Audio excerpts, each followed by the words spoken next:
Medusas.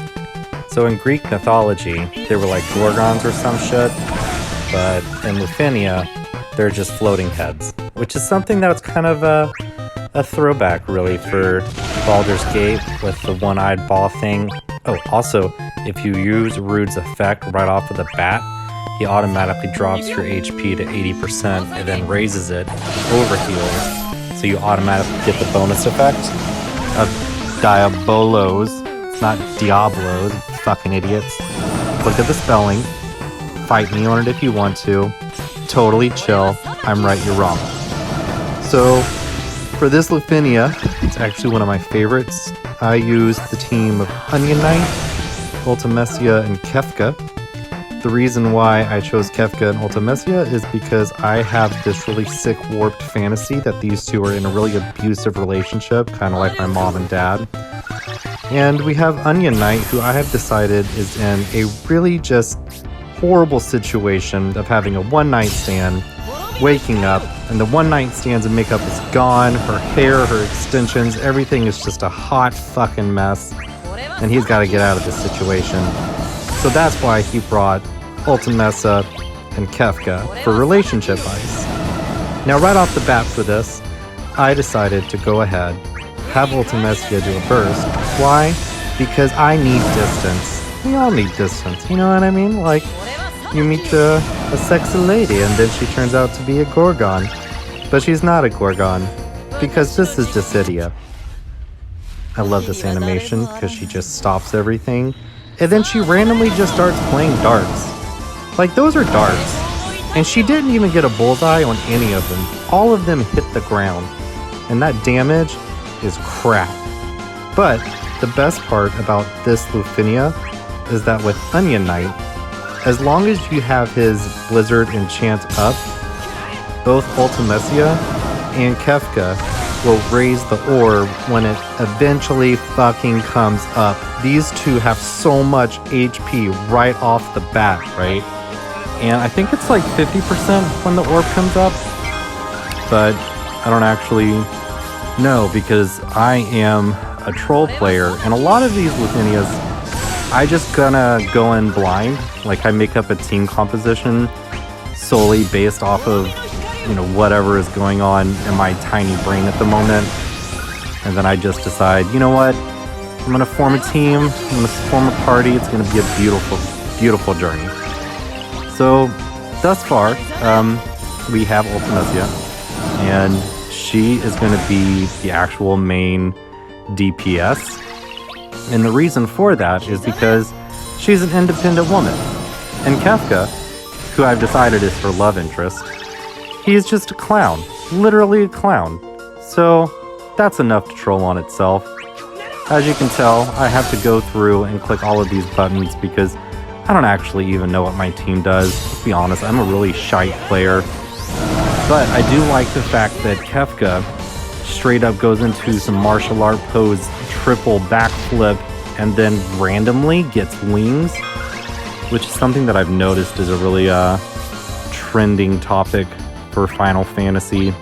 Because you have Kefka with wings, Rhinoa, she randomly gets wings. Why did I burst here without using Blizzard Enchant? Also, like, you should really just record yourself and record your runs because you really realize just how shite of a player you are. Like, there was absolutely no reason why I did not use his Blizzard Enchant first, but we're going to use it now.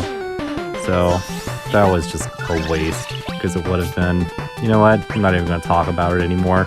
Why? Because I'm a disappointment to my parents and to the 3 people that will watch this video. One thing that I think is kind of cool though is that Onion Knight straight up does a Naruto run, just arms back, because that is how you gain optimal speed. And yeah, it's pretty evident. I think that all RPG games should actually implement this. There's a little bit of homage. Damn, that's some good damage. I totally forgot that if you have Ultimecia and you have Onion Knight with armor, she will cap on a lot. And Kefka's really just there to spam. The shields, God, these fucking shields. Like, it's one thing if you're the one night stand and your feelings are hurt, but you don't have to be so guarded. Let the guard down. Let your shields come down. That's exactly what my therapist told him. But they don't. They're really, really high shields. And that's something that, you know, I think that most women are actually lacking. Why didn't I use Maleficent? Whatever. Maelstrom. Why did I say Maleficent? That's Disney. They're probably gonna say that on it. Anyway. So yeah. To get these shields down, I just spammed a lot. I actually wasted a lot of skills. But I didn't feel bad about it because I had my Unite with an LD. And my friend, well, let's be honest, he's not an actual friend. He's just somebody that we linked up because we were in a co-op and neither one of us burst like a fucking asshole.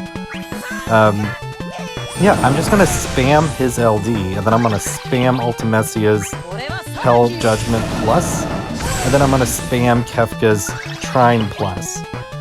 This is actually the easiest gimmick of all of Lufenia's at this point, I believe. It's nothing like Sephiroth and those fucking imps. And let's be honest, I think about those imps quite a bit. And, you know, I don't understand why they were as guarded. I feel like the Medusas have a much more valid reason to want to protect themselves, given the situation that I've decided to just dream up. But, you know, to each their own. Everybody has to go through therapy whenever, you know, they feel the need to. It's really not something that you can force unless you're in a rehab. And even then, like, the payoff is that most rehabs have really good food. I will say that I love Hyperdrive, and I love Hyperdrive especially if you have the multi-debuff boost up for Kefka, because it puts everything in a frame, and I love the idea of disabling somebody and not even giving them the chance to redeem themselves. You know, it's kind of like whenever you hear about a politician and they're in trouble because they were found with a prostitute and like a crack pipe, and they're doing definitely non-political government high-end people stuff. I don't know if that's a proper term, but c'est la vie. I will say that the launches in this game, someone actually explained it to me once, and it still made, oh, look at that, they finally got the orb up. Yeah, after 50%, then this is when it gets just really annoying, because it's just turn after turn of trying to do as much damage as possible. Oh shit, I'm blocked, I gotta do something. We're gonna summon, should be summoned, probably should summon, probably should.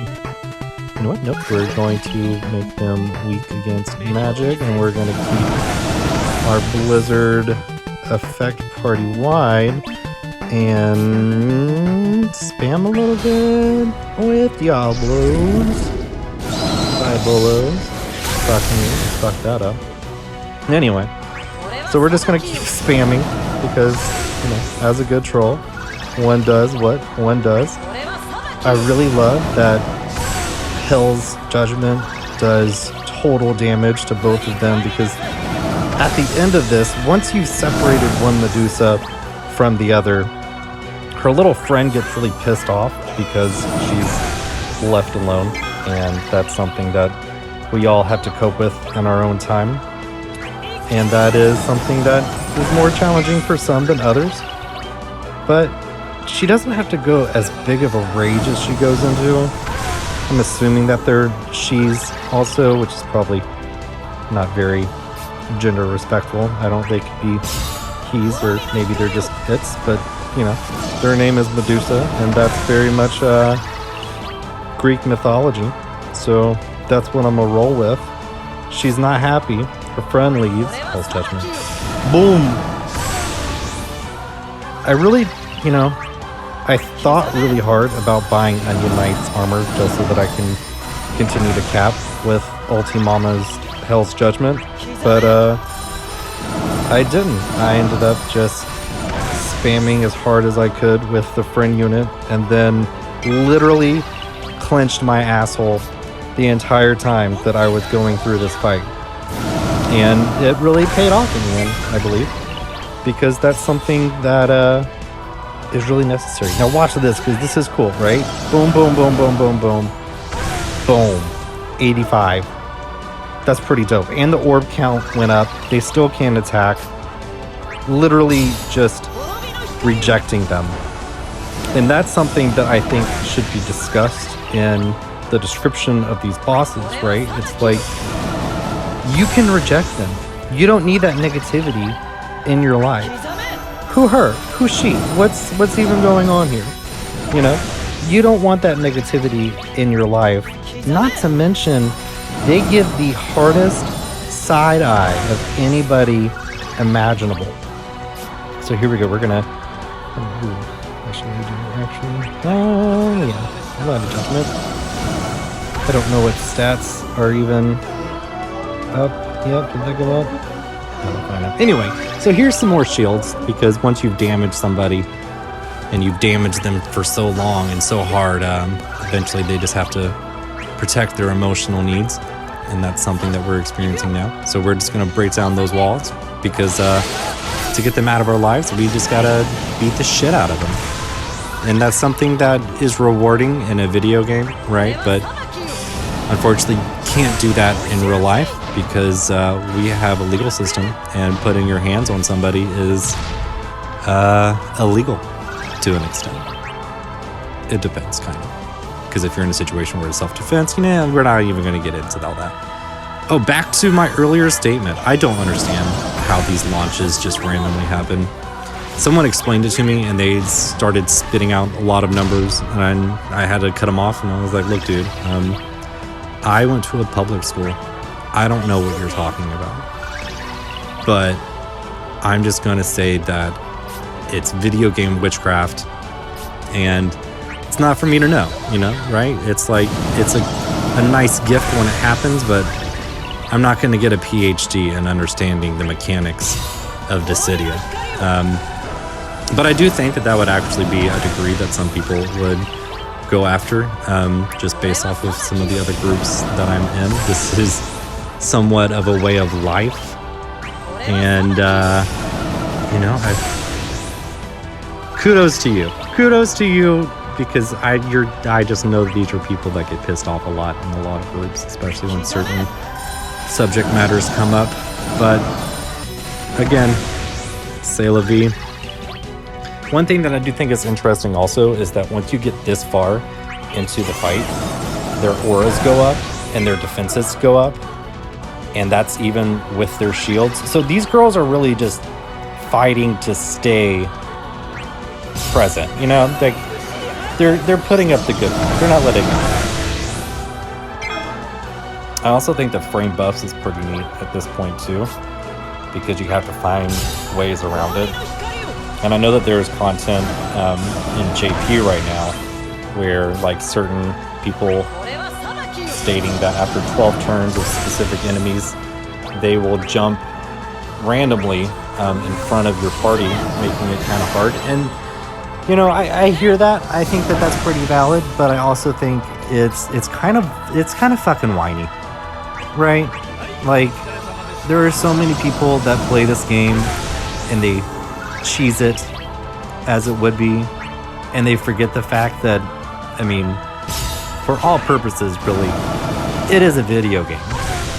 And if you're clearing top content left and right every time that it's open, and then you sit in a group and like you're fapping around and you're just like, ooh, I'm so bored, I can't wait for more content. Well, you're actually part of the problem.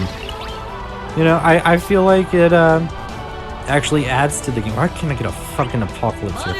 I think it adds to the game whenever there's content that's just hard, right? Like, I remember when I first started playing this game and just getting my ass handed to me by content, right? And I'm a day one player, and I remember when the EX was rolled out and there was no such thing as a free multi-trial. Are you fucking kidding me? No way.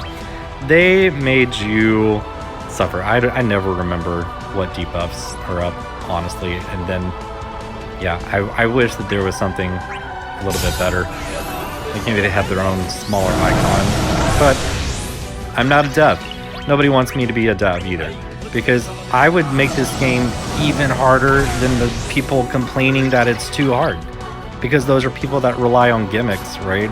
And even though I'm not using a synergy team and I'm definitely exploiting some things, I take it with a grain of salt, right? Like, I'm grateful that I can do this right now and stock up on, you know, the high armor guard tokens. But at the end of the day, I mean, it's not a game about hoarding. You know, some people thrive on that, but I like to live on the fucking edge. I like to spam shit. And when I spam it, I like to spend it. And then after I spend it, I like to send messages to Square Enix, and I'm like, hey, can I get some free tickets or some free gems? Like, right? Like, I'm that asshole. But at the end of the day, like, I know they're gonna send me an email and they're gonna be like, hey guy, please stop, go outside, get some sunlight. You need to stop annoying the ever-loving shit out of us. But you know, that's something that I'm still gonna try for it. I'm gonna just like sending emails is like sending tickets. I'm just gonna do it left and right, and eventually they're gonna cave. They're gonna give me cap tickets, right? I mean, isn't that the dream for everybody? Blizzard enchant all. That's the only way that you will beat this. It really is. And the best way to beat it is to bring characters that do group AoE, because then both of their orbs go up at the same time. Watch this magic. Boom, boom, boom, boom, boom, boom. Over. Boom. From 7 to 11. You can't beat that. And as long as you just don't give them a turn, right? Because again, we're existing in a toxic masculinity world. It's just like, no, lady. No, you get nothing. You were blocked by glass ceiling, which was right there. Aha! But, you know, that was actually... It is what it is. But I will say that if you are still struggling with this Lufenia, then I don't know what you're doing wrong. Because to me, it was a lot of fun, especially with Ultimecia and using Hope's LD call, and just the massive damage that she deals out is just amazing. I love her. Actually, I love all of the villains. I'm very grateful to have every villain's burst at this point, because yeah, I like to live vicariously through these villains, because I think I would make a really awesome villain for Final Fantasy. I think that my power move would be just being bipolar, right? Like, kind of like Kefka. Start off on a good note, have a few laughs, and then poison an entire kingdom. It's always something that resonated with me when I was playing that game, because who does that? I'm not gonna beat them together. Just gonna, maybe. Yes. This is looking good. Apocalypse. Boom, boom, boom, boom. Dead. Nope. Fuck you. Alright, try this. This'll do it. Boom, boom, boom, boom, boom. Bam! No! One of them survived. There's the strength. There's shit. Oh, you know what? Still can do. What should I do? I'm gonna do... Yeah, protein. Man, I don't even think these are actually called proteins. I think that we just confuse them with eggs. But there's my Lufenia run. The one night stand of Onion Knight and her friend defeated by a very toxic couple. Ooh, new high score? 60 turns instead of 80. I'll take it.